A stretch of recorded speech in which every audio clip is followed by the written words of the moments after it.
Matt Armstrong bought a wrecked Bugatti Veyron for a fraction of its original $1.7 million price, and what his team found inside the engine bay when they finally opened it changed the entire project.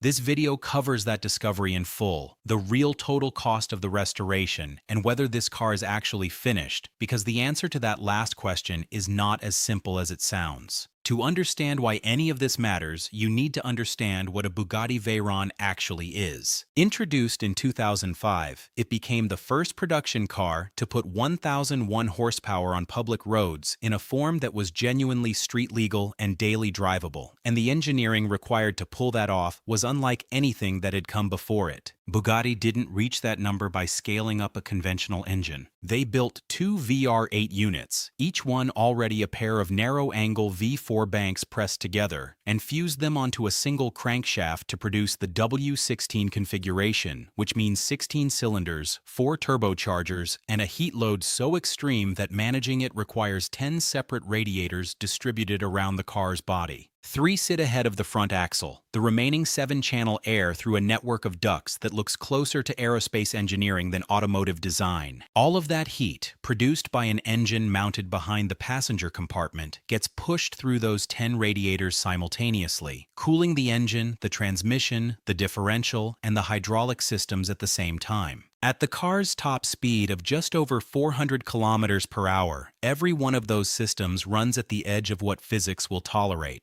None of it is redundant. None of it can fail in isolation because every system feeds into the next one, and a failure anywhere cascades everywhere else fast. That interdependence is exactly why a Veyron restoration bears no resemblance to restoring any other car. Bugatti's own estimate for a proper W16 rebuild, factory-level, certified parts, trained technicians, lands north of $300,000, and that number covers only the engine, bodywork, transmission, suspension, the cooling network, the electrical systems. None of that is included. Parts exist in such small quantities that sourcing them independently borders on impossible, and the technical knowledge required to work on the car safely sits with a handful of specialists worldwide. Most crashed Veyrons never run again. Insurance companies write them off, the engines get pulled for display or museum use, and the bodies get crushed. The idea of restoring one without factory support on a real-world budget is the kind of project that serious automotive engineers tend to describe as somewhere between extremely hard and genuinely not possible. Armstrong decided to do it anyway, and his track record gave him a reasonable foundation to try. He'd built his reputation on salvage title rebuilds, Lamborghinis, Ferraris, exotics that insurers had written off and that he'd brought back on camera for an audience that had grown to trust how honest he was about every step of the process. The Veyron was different in scale, but the philosophy was the same.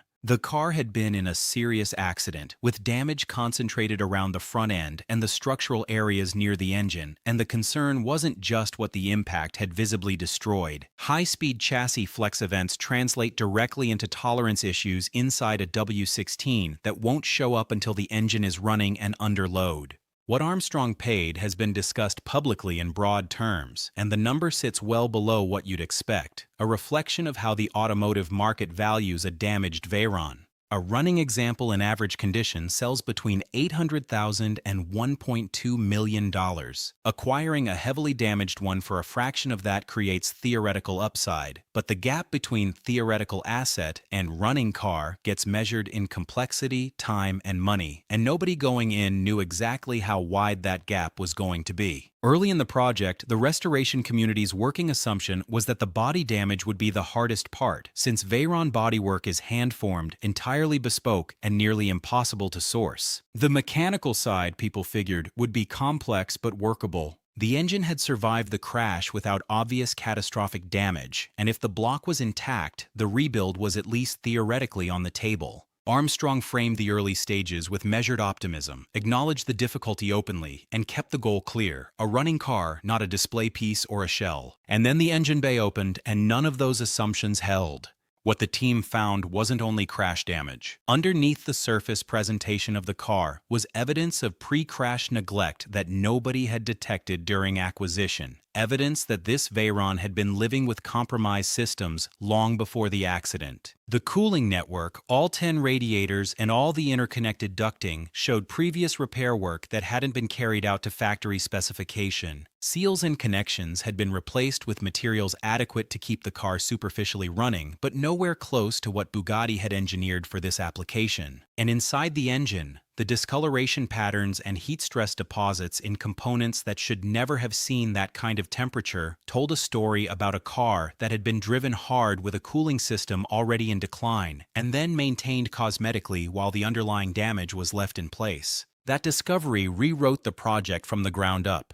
The original plan had assumed an engine that might need attention but was fundamentally sound. What the inspection revealed was an engine that had already been operating in a compromised state before the crash ever happened, which meant every calculation about the scope of the rebuild had to be revised upward. Specialists Armstrong brought in confirmed it. The W16 was going to need serious, expert-level intervention, and the budget conversation was about to become a very different kind of discussion. Armstrong addressed the cost escalation directly with his audience, which is consistent with how he operates. The running total, combining the acquisition price, the bodywork and chassis work, the cooling system rebuild, parts sourcing, specialist consultation, and the engine-level work that the discovery had made unavoidable, began moving toward a number that consumed most of the theoretical financial margin from the original purchase. The gap between what he paid and what a running Veyron is worth was narrowing, not because the car's value increased, but because the restoration cost climbed toward it. The decisions that followed were genuinely difficult. Some Veyron work, body fabrication, suspension, electrical diagnosis, cosmetic restoration, can be carried out by a skilled individual. The W16 sits in a completely different category, one where you cannot improvise. Clearances are measured in fractions of a millimeter. Assembly sequences are exacting. Torquey specifications and procedures aren't published in any service manual available outside Bugatti's own network because the factory never anticipated anyone else needing them.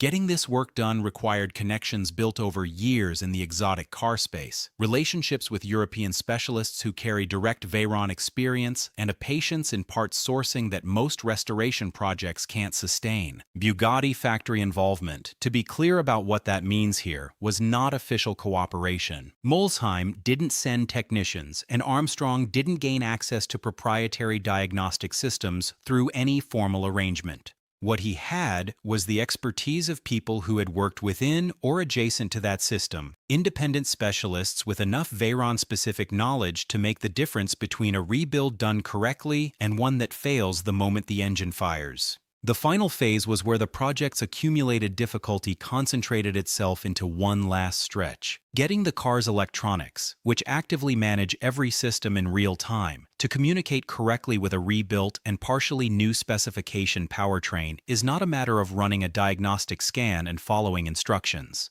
It required iterative work, specialist input, and methodical problem-solving that ate time and money in ways that resist prediction. A seal that needed to be perfect before the engine could be fully closed up. A cooling connection that required rerouting. An electrical fault that traced back to a connector compromised in the original crash, undetected until everything was live. None of that is unusual for a project of this complexity. All of it is expensive, and all of it takes longer than anyone budgets for. Based on Armstrong's most recent public updates, the Veyron is at the most advanced stage it has ever been. The W16 is run. For a machine that arrived as a damaged, mechanically compromised wreck with hidden internal stress from years of pre-crash neglect, that outcome is one most professionals in the automotive world would have told you wasn't achievable outside the factory system, and certainly not on the timeline and budget this project operated within. The project hasn't stalled. It hasn't been abandoned. And the documentation of the engine running is not an editing trick. It's the result of years of work, hundreds of decisions, and a total spend that honest accounting places well above what most people assumed at the start. What Armstrong does with the car from here is his decision, and the financial logic cuts in both directions. The restoration cost has eaten deeply into the margin that made the acquisition look attractive, but a running, rebuilt Veyron with this level of documentation and known history is a genuinely one-of-a-kind object.